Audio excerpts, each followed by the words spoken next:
Hello and good afternoon, everyone, and welcome to the Princeton School of Public and International Affairs. I am Amani Jamal. I am the Dean of the school, and I'm so happy to see all of you here today. During my time as Dean, especially over the past year, we have been very intentional in welcoming speakers who represent a broad range of service. We want our students to understand that there are many, many ways to serve the public good. Our guest today embodies this truth. From think tank leadership to the federal executive and judicial branches to local law enforcement to the nonprofit world, Elizabeth Wilkins has built a career that celebrates the diversity of service options. Elizabeth's current role is as president and chief executive officer of the Roosevelt Institute, which focuses on corporate and public power, labor and wages, and the economics of race and gender inequality.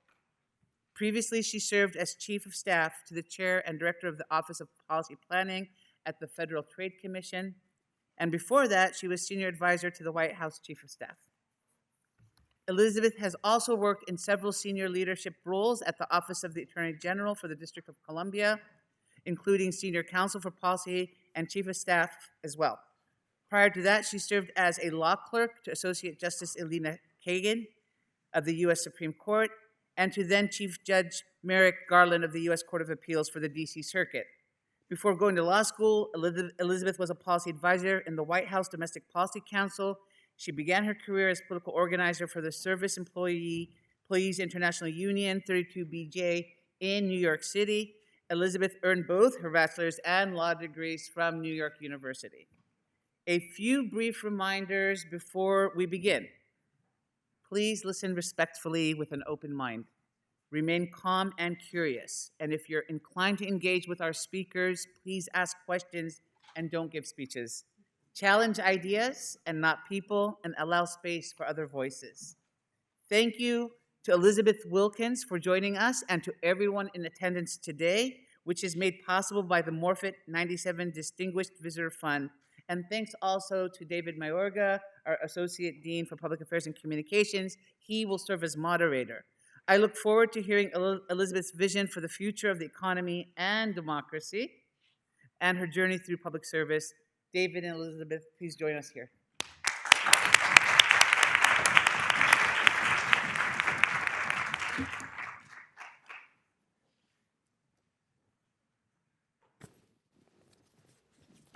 Thank you, Dean Jamal. I appreciate it. Elizabeth, welcome to SPIA. Thank you for having me, and thank you, Dean, for the warm introduction. And thanks to everybody for being here. I think we'll start off talking a little bit about how you got here in your career trajectory.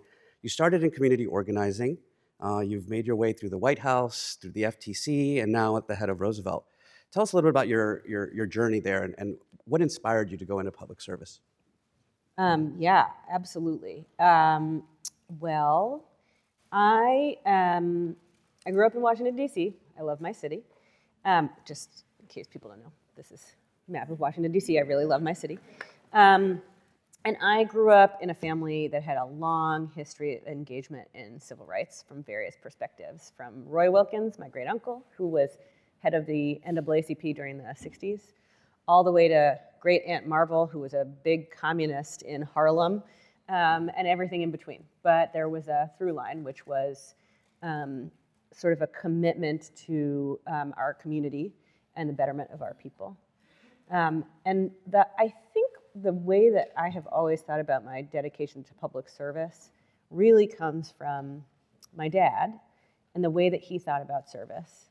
And the way he thought about what it means to have privilege and how to use it in society. He was in the Department of Justice during the 1960s under Johnson. He led the Community Relations Service, and this was like an office essentially that was meant to be a liaison to Black communities in the 1960s who were disconnected, dispossessed, and frankly, rioting, right? And so like for some period of time, my dad's job was to fly from Washington to any city that was burning and to meet with community leaders and understand what was happening on the ground, what were their concerns, and then to bring that information back to the government and to say, this is what we need to do. And his view of service was really to say, okay, a whole bunch of people think that these folks who are rioting are animals. They're destroying property, they're dangerous. And his job was to say, no, these people are your constituents. These are the people who government is for. And it is our job as public servants to understand not the violence of the riots, although obviously we need to keep public safety, we need to understand the root causes of that violence. What is that despair? What is that disenchantment? What is that lack of opportunity? And what is government owe these people to make their lives better? And to push and push and push inside government with the privilege of his position to make opportunity real. That was the idea of service that I grew up with, and the idea of what it means to use a position of power for good.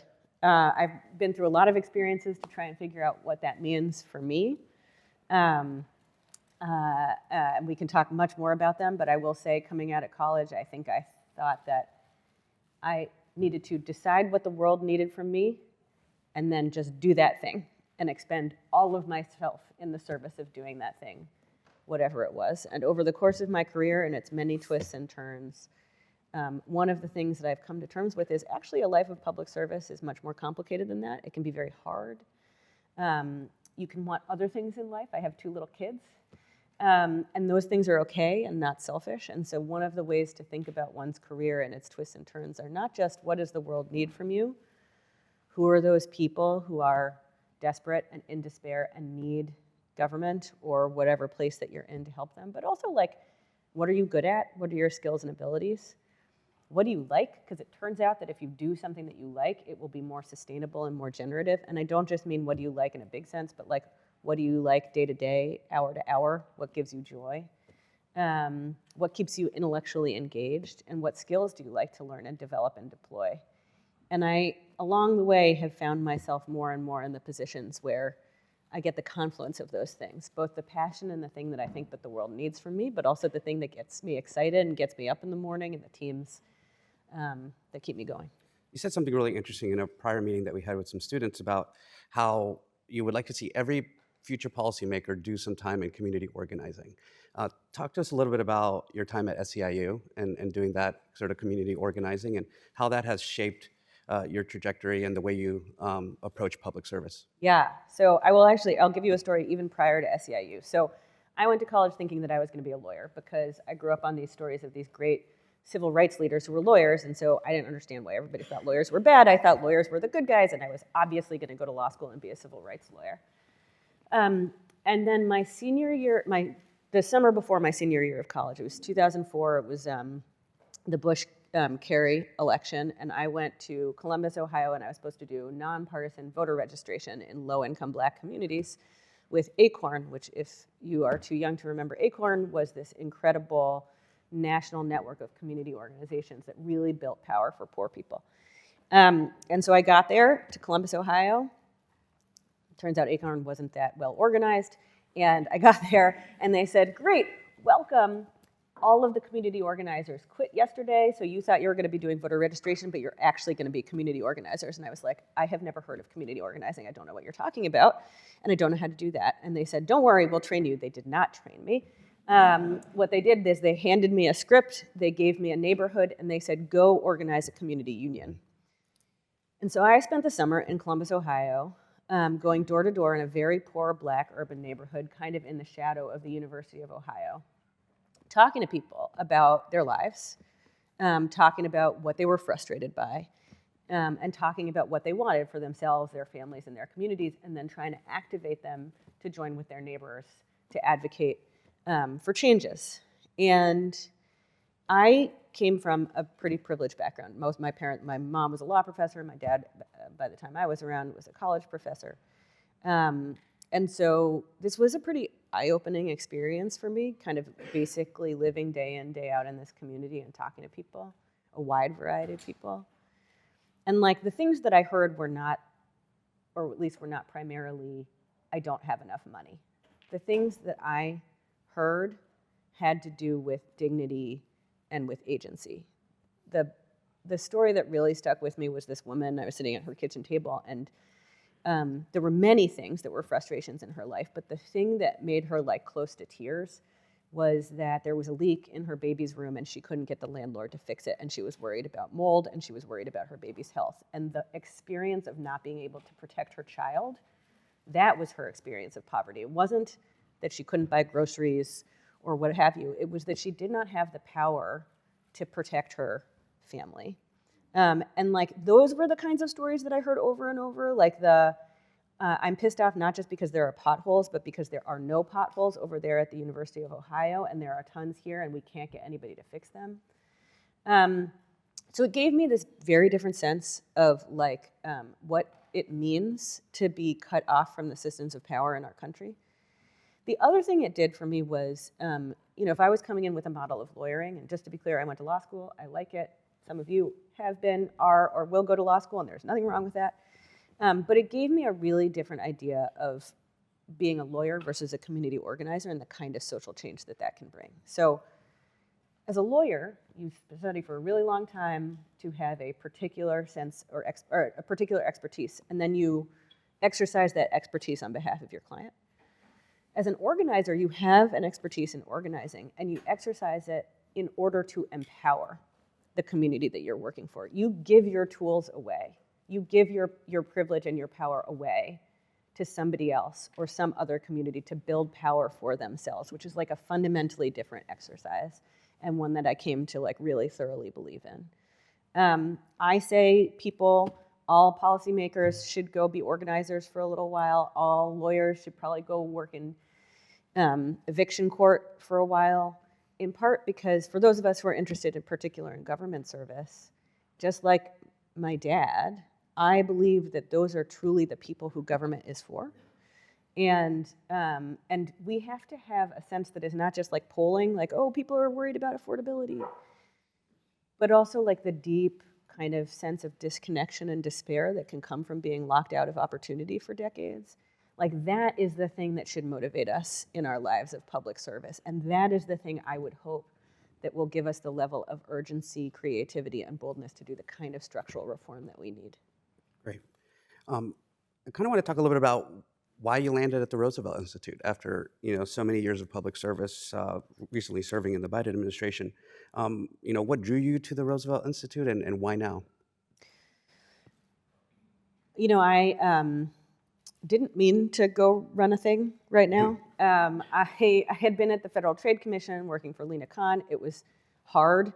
I was like pretty thoroughly burnt out, and I will just, as a sidebar, people probably come here and tell you all the fancy things that they did in their lives, and they don't tell you about all their failures and all of the times where things were hard. And when we get to question and answer, I'm very open to talking about family. I'm open to talking about failure, open to talking about all the times that are hard, and that was a really hard time for me. I really burnt out.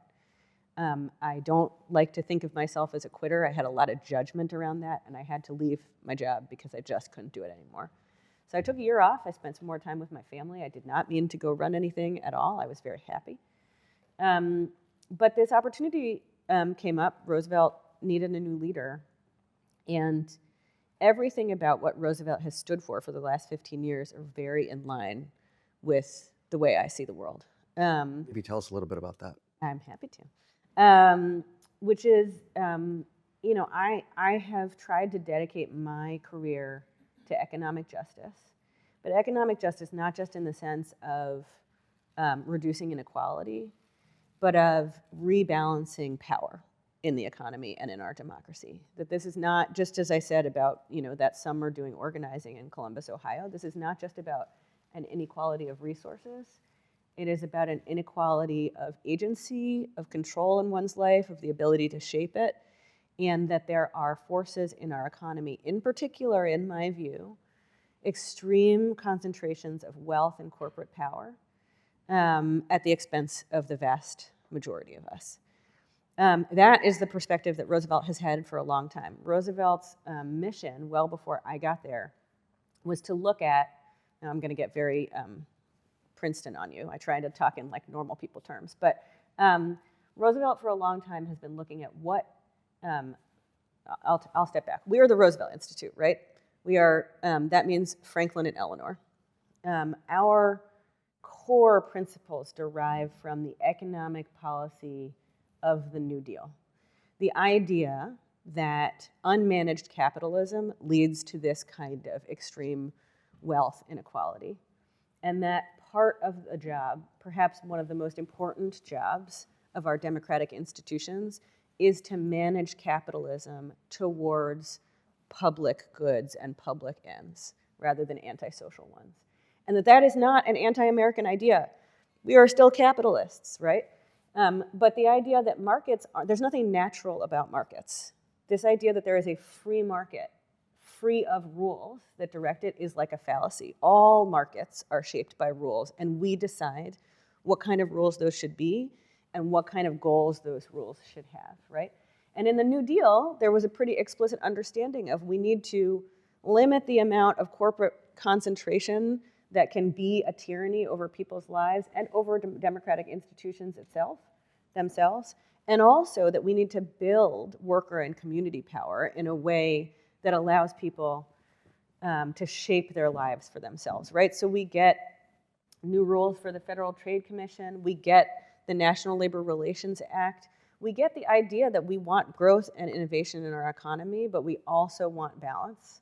And we also think that public power is one of the only sources of power that can do that management towards the right types of ends. So that's why we get an economy where like the ratio between a CEO's pay and a worker's pay is more like 20 to 1 rather than the like 350 to 1 that we have now, right?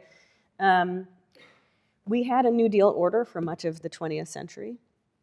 That fell apart starting in the 1970s and gave way to what we have been living with for the last 50 years, which is a neoliberal order, one that believes in trickle-down economics. That is, if you give more wealth to the top, it will trickle down to the bottom. Deregulation of markets. That is, if you get out of the way of a free market, that those markets will naturally tend towards socially good ends. A level of union busting that is, gives way to what employers want to, sort of a employer primacy. And what that has actually given us is not more investment, more innovation, more business dynamism. It has given us a shareholder economy where rewards go to the top and not to the bottom. And frankly, to my mind, has given us a political moment where the extreme despair that comes from being locked out of that system can be turned towards really destructive ends. So Roosevelt has been arguing for a long time to undermine the underpinnings, the economic and sort of research underpinnings of a neoliberal order, and to argue that actually a much more egalitarian economy and a set of government institutions capable of managing markets towards those ends is quite consistent with, and in fact, much more supportive of shared prosperity. That's a vision that I wanted to sign up for. So there are few institutions that I would have wanted to run or that I would have come out of hibernation to run, but it just seemed like Roosevelt's personality and point of view and my personality and point of view were a really good fit. What are some of the, that's fantastic. And what are some of the biggest challenges that you're seeing right now, or some of your priorities at Roosevelt? Let's say AI, let's talk a little bit about that and the issues with the labor and supporting worker rights. Okay, so let me just start with the fundamental challenge that I think Roosevelt has right now, which is right now we have a bunch of despair and anger in our country that is used towards destruction. And I believe that Roosevelt can be an integral part of painting a vision that is magnetic and is compelling enough to help in the project of redirecting that anger and despair towards some kind of aspirational new future. That is what I see my mission as the leader of Roosevelt. We're not a base building organization. We don't talk to the 300 million people in the country, but we do talk to the policymaking elite to try and say, we need a vision that is going to be compelling for a wide array of Americans. And that vision has to be not just tinkering at the edges, but has to be a promise of a fundamentally reorganized economy that provides true agency, a sense of belonging, and all the rest. I think AI, how do I say this? AI is like, this is like old dog, new tricks to me. right? Yes, AI could be like a transformational technology, but it is overlaid just as everything else is on top of an existing power structure that will shape the way that this new technology is developed and deployed. So to me, the most important things that we can do are around shaping that power structure. Who gets to decide what's developed and how? Who gets to decide what's deployed and how, and to what ends, right? Right now, we have a fairly small group of unaccountable people making enormous decisions, not just about how influential technology is going to be developed and deployed, but about how enormous sums of economic resources are being marshaled and deployed, how enormous amounts of infrastructure are being built and sited, about how energy, which has a huge impact on the climate, is being used. A very small group of people are making very, very big decisions for all of us. That's like, the technology is supercharging that, but that's not anything new. And so to me, the question is, how do you put other people in the driver's seat for how that is deployed and developed? This is a little bit my organizer mentality, which is like, if you truly believe in democracy, it's not about seizing the means of production for yourself as an elite. It's about figuring out how to truly democratize and empower a much broader group of people to have a say in where the society, where the economy, and where their democracy is going to go. So what does that look like? There have been lots of conversations about greater worker organizing, both in the tech field and in the places where AI is being deployed. I think that is incredibly important. I think that sectoral bargaining strategies are incredibly important. I also think that we have a labor movement that has been in distress for a really long time, and that those can't be all of our solutions. I think that we need worker voice, but more importantly, democratic voice in the governance of our large corporations. In case anybody hasn't noticed, corporations are chartered by governments. The origins of corporations to begin with were public charters in the colonial times, and it was because we were going to create some organizations that were going to do something that was of use to the polity, right? And so if we go back to that fundamental idea, are these corporations doing things that are fundamentally of use to our polity or not? And if not, what are the structures that we can put in place, the rules of the road that we can put in place, not to destroy corporations, but to guide and incentivize a set of behaviors that is pro rather than antisocial? That's, I think, where our efforts should be focused. And there's a whole bunch of things on the table that we can think about. They're not totally radical. Germany puts workers on the boards of corporations. The idea that we would put workers on the boards of our most important corporations, not crazy. We have a president right now who is buying shares in companies like Intel. Currently, for what purpose, we don't know. But it turns out that crazy countries like Norway also buy golden shares in some of their most important companies because they have an interest in how those companies behave, right?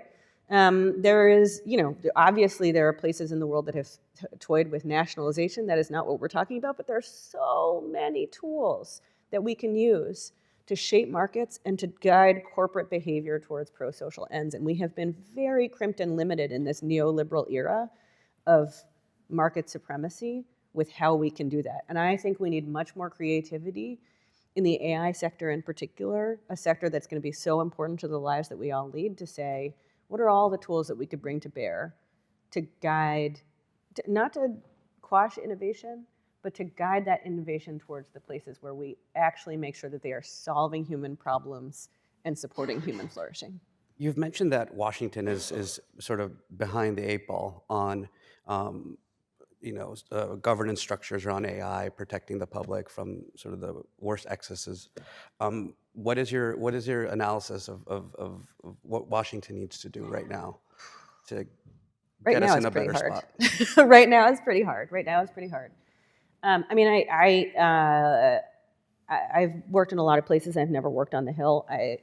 Congress is pretty dark institution, not because of any party's particular supremacy, but because of the institution itself.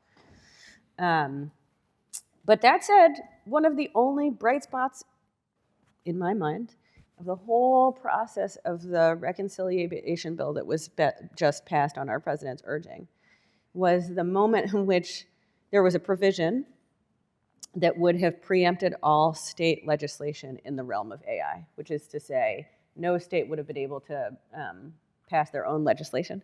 And that little amendment rider lost, I think, 99-0 or 99-1, something like that.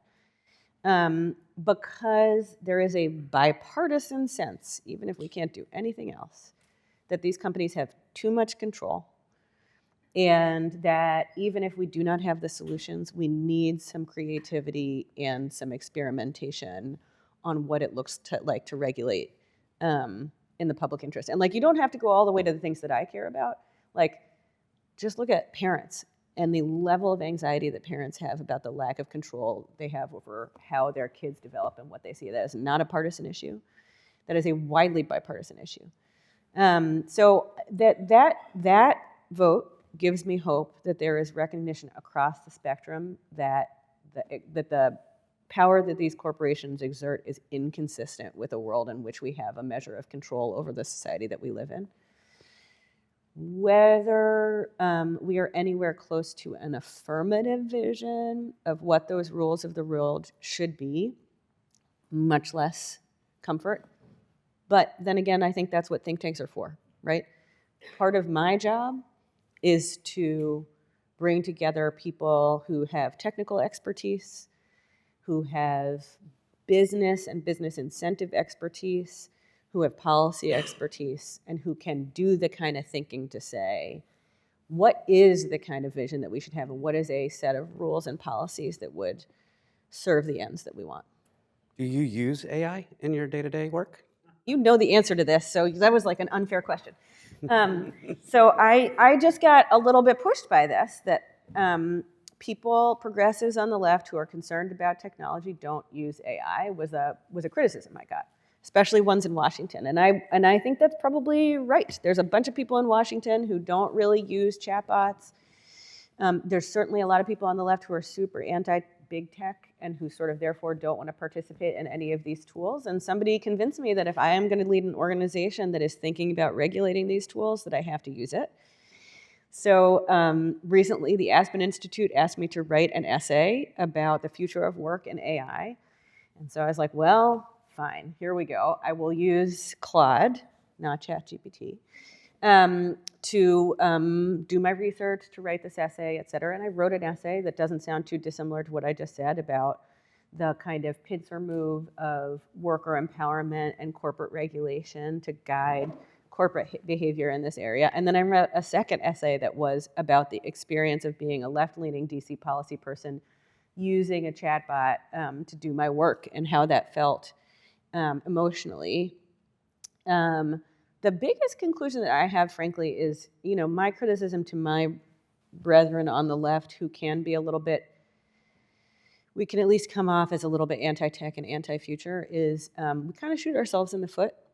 That if we don't have an affirmative vision of what could be if there was a more democratized governance of technology development and deployment, we kind of feed into this inevitability frame that the only tech future is one that is controlled by a handful of people, where profit motives for engagement drive the product, and where we get products that are maximizing for those profits rather than maximizing for human agency and flourishing.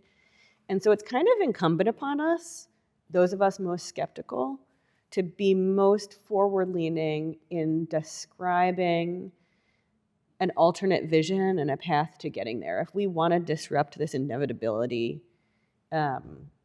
narrative, then we have to present a pragmatic and realistic alternative. And that starts with engaging, imagining, visioning. So, now I use Claude on a regular basis. I love that. I'm partial to ChatGPT, but so I do want to touch on your time at the FTC. You had two pretty big roles there. And I just, if you could tell us, sort of, was there a particular impactful or meaningful policy that you helped vision develop while you were there during your time there? Yeah. I loved my time at the FTC until I burnt out. I will just say a funny thing about getting there. Life is funny. I was in the White House and trying to figure out, I said I'd do the White House for a year and then I would figure out where else I wanted to go. So it gave me an opportunity to really stop and reflect.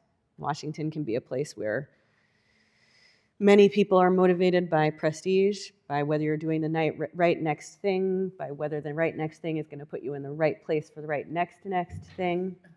And, you know, I had fallen prey to some of that in my career. And so I really tried to step back and say, what am I here for? And where is a place I can go to fulfill that purpose? And I literally just, you know, for all of you who are thinking about your career paths, I made myself sit down and journal. Like, what do I care about? What are the experiences that I have had where I have felt fulfilled in that purpose? What is a vision that I want to be a part of? That really helped me step back and figure out where I wanted to go. So I only interviewed at 3 places: the CFPB with Rohit Chopra, the Department of Labor with Marty Walsh at the time, and the FTC with Lena Khan. And the through line there was, where are places that are really, what they are doing is about power imbalance in the economy in one way or another.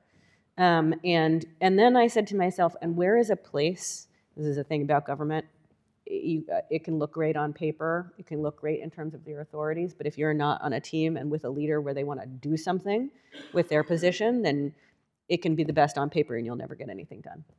So where is a place where I can do that work, and where is a team and a leader that thinks about power and thinks about the authorities of government and what they're supposed to do in the way that I do? And the conversation I had with Lena Khan was just, it blew my mind. Here was a woman who thought about power imbalance, who was using a legal set of rules intended in their original purpose to be concerned about and to break up concentrated corporate wealth in favor of agency for other market participants. I didn't know anything about antitrust. I had never taken it. I told her that. She was like, no worries, you're smart, you'll figure it out. And the thing that I wanted to do the most was, even more than going to the Department of Labor, because I, in my heart, truly still am a SEIU workers girl at heart, was she had this idea to write a rule to ban non-compete clauses in labor contracts. And I thought that was more than anything I could do at the Department of Labor, that was the most impactful thing I could do for workers in the Biden administration. So I went to do a lot of things, but especially to do that. For those of you who don't know what non-compete clauses are, they're basically like when you sign your HR paperwork, you probably, without realizing it, sign a clause that says, I promise, when I leave this job, I promise not to go work for a competing business or to start a competing business, usually for a certain amount of time in a certain geographic area. And like, it turns out that 1 in 5 American workers have signed a clause like this. You know, the original purposes were for like people who had access to trade secrets, but it is now 1 in 5 workers. It's like hairdressers and nurses and doctors and journalists and you know, all kinds of parts of the economy. And I just loved that process for all kinds of reasons. One, we were using an authority that was clearly, to my mind, available for us to use, but that had lain dormant for cultural reasons at the FTC for a long time. So like, what are the ways that you can really dig in and use all of the tools at your disposal at a federal agency to serve the people and the mission that it was intended to serve? Some of it was organizational change, like internally, civil servants were nervous about doing this. And so what is the right way to change hearts and minds, not just by shoving something down people's throats, but also not getting stymied by lack of imagination and status quo bias? Like, I love the process of creating an inclusive procedure for doing the policy work that involved everybody, but also didn't get bogged down in process. So we actually changed hearts and minds inside the office about whether we should do this or not. I loved the policy creativity. I'm a total nerd. So like, I loved reading all those Supreme Court cases, figuring out what the legal standard actually should be, wading through economic analysis and figuring out how those should apply together. Like, loved it. And then I also loved a thing that I came to learn in government, which is, this is a thing for any of you who are in law school or going to law school, I think it's important to learn. Many of us, whatever tool we're using, if we're a lawyer, if we're a litigator, we think it's a lawsuit. If we're a policymaker, we think it's the regulation that we're working on. Many of us think that the thing we're working on is the outcome, and it's not. The outcome for people is the outcome, not the regulation is the tool, the litigation is the tool. It is actually changing things for people in their lives that is the outcome. And so the other thing that was really cool about the FTC is that we wrote the non-compete rule, but we didn't think that our job stopped with putting out a notice of proposed rulemaking or putting out a final rule. We waged a campaign in a totally reasonable way, we didn't do anything wrong, but we used our position in government to involve people in the process, to get 26,000 comments, many of them from workers, to build a coalition of people who also wanted to see these things go away. We wrote letters to state legislatures that were considering banning non-competes, and we provided all of our analysis to support their work. We provided a bunch of analysis so when people wanted to sue, they had more of a basis. And eventually at the end of the day, and we used Lena's bullhorn to create a movement around this stuff and to change attitudes about this stuff. So at the end of the day, this current FTC decided to decline to defend our rule. It will never see the light of day. That was a lot of work that I did, and I could be really depressed about that. But because we didn't confuse the tool for the outcome, because we didn't think that the rule was the be-all, end-all, but rather that we were using the tool as a part of a campaign to attack this practice and to free as many workers as possible from these contracts, we started a fire. There's so many states who have made non-compete reforms. There are now so many more lawsuits. There are so many general counsels that are now advising their clients, you really shouldn't use these except if absolutely necessary because there's a sea change culturally and legally about these things. So learning that policy or litigation, whatever social change mechanism you have, don't confuse the tools for making a meaningful difference in people's lives. The meaningful difference is that fewer workers have non-competes, and we should throw everything we've got at that goal and not be too wrapped up in our own. Like I said, I delight in reading Supreme Court cases. That was fun for me. But I'm not the hero of the story. My love of reading Supreme Court cases is a nice byproduct of what we're actually aiming for, which is more freedom and autonomy for people. In order to do these big things at an organization like the FTC, which is bureaucratic and difficult and many folks set in their ways, what would you say is a quality of leadership that you've either developed or learned there that helped and is helping you not only in your current role, but to do some of these big, impactful, mission-driven tasks, I would say, projects? It's so hard. I gotta say, we have a dearth. What I have experienced primarily in government is a dearth of both leadership and management chops. And so many bad outcomes are less about whether or not people had good intentions and more about people not being able to execute. Leadership is really hard. I just wrote a memo. I'm 8 months into this new position.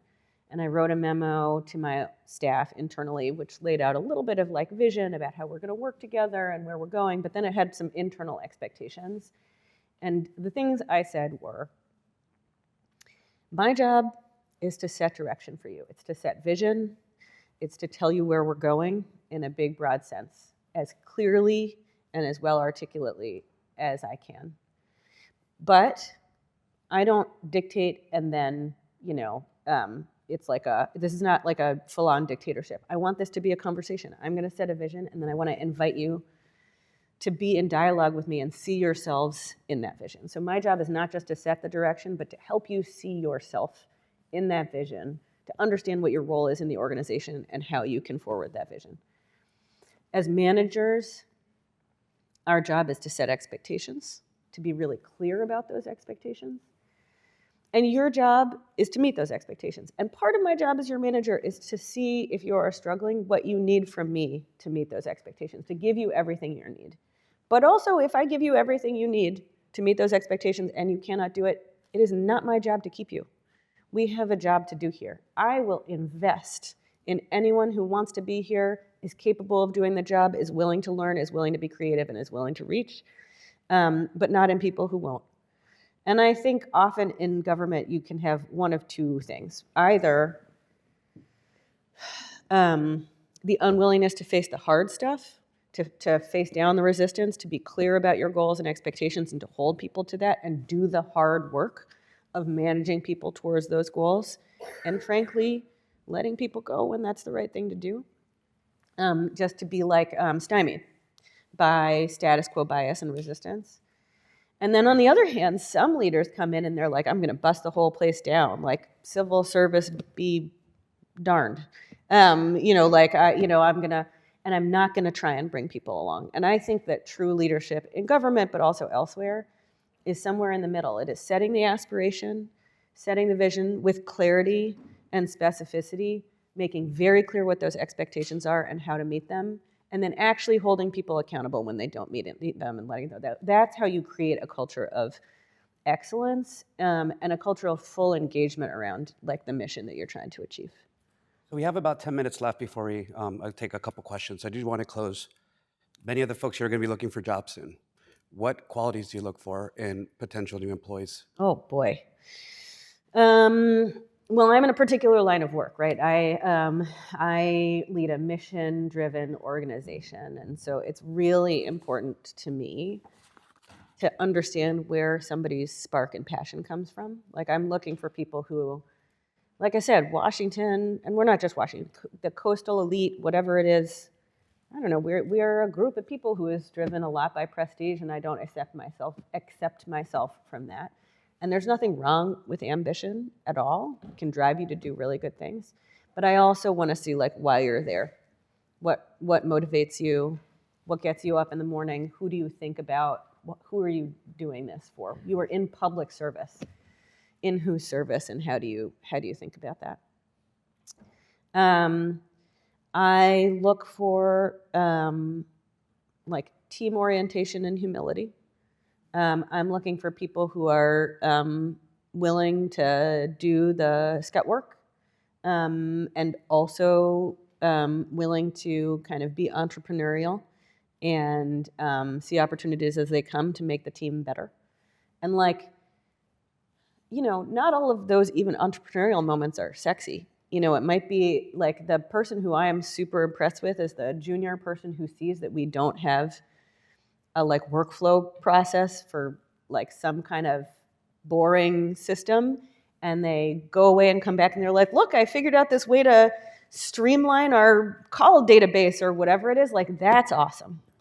So, problem solving skills where what you have in mind is the whole team's mission, the whole team's purpose, and you look for ways to support that purpose, whether within your role or somewhat outside of it.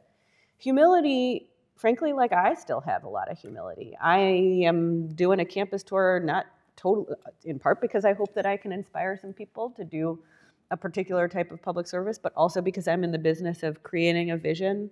And it's like my kids and you and your kids who will be living in that vision. And so I have things to learn. And so that means that I hope that everybody comes to the work that we are doing together with some humility. And then in this moment especially, and I think I can say this in a place like Princeton, wherever all of us came from, we are all now products of elite institutions. And for those of us who are interested in racial and social and economic justice, I think we have to have a humility about the limitations of our point of view, that no matter how passionate we are, sociologically, if you are the product of elite institutions, those institutions have worked pretty well for you. It's harder to see their flaws, and it's harder still to support radical change that would really change those institutions to create more opportunity for more people. And to me, with a little bit of my like early experiences in organizing, that shows up as a little bit of humility. My expertise is really important. My training is really important. But the outcomes that I'm seeking are to empower other people. And if that's the case, then being fully caught up in my own self-actualization, my own infatuation with my own ideas will get in the way of truly listening to what people want and trying to be of service to the people on whose behalf I am trying to work. So also you need to be able to write. So whatever you are learning in your classes, like, do be a better writer. That's great. Thank you, Elizabeth. All right, we have time for a couple questions. Folks want to raise their hand and we'll have the mic come around.